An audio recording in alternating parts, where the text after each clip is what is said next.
বাংলাদেশে নাকি গ্যাসের দাম হয়েছে 3,000 টাকা। তো 1,000 টাকার গ্যাস যখন 3,000 টাকা হয়েছে, শুধু মাথায় একটা জিনিসই ঘুরপাক খাচ্ছে, যারা শহর এলাকায় 18-20 হাজার 25,000 টাকার চাকরি করে, তাদের যদি শুধু গ্যাসের সাপ্লাই দেওয়ার জন্য, মানে একটা সিলিন্ডার কেনার জন্য যদি 3,000 টাকা লাগে, তো সেই পরিবারের মানুষগুলো সংসার কিভাবে চালাচ্ছে? এবং শুধু তাই নাই, গ্যাসের দাম বাড়ানোর কারণে অনেকেই দেখছি এখন ইলেকট্রিক চুলা ব্যবহার করছে, মানে ইন্ডাকশান চুলা, ইনফ্রারেড চুলা যেগুলো আছে সেগুলো ব্যবহার করছে।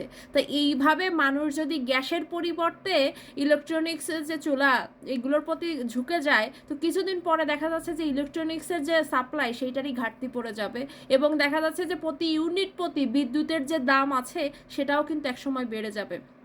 আমাদের দেশে কিন্তু এই বিদ্যুৎটাও অনেক টাকা দিয়ে, ওই যে আদানির বিদ্যুৎ মনে আছে, ওই আদানির বিদ্যুৎ অনেক টাকা দিয়েই কিন্তু সেগুলো আমাদের এই যে বিল দিতে হয় প্রত্যেক ইসে, এবং ইউনিট প্রতি যা লাগছে।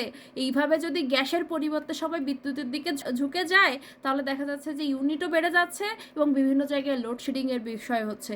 তো এইসব ঝুঁকি কমাতে যারা উপরিমহলে আছেন, তারা সময় থাকতে এই গ্যাসের দাম একটু সহনীয় পর্যায়ে নিয়ে আসেন।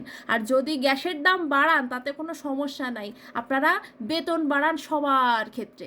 আপনারা বেতন না বাড়িয়ে, মানুষের উপার্জন না বাড়িয়ে জিনিসের দাম ধাম ধাম করে বাড়ায় দেন, এটা আসলে টোটালি ইললজিক্যাল।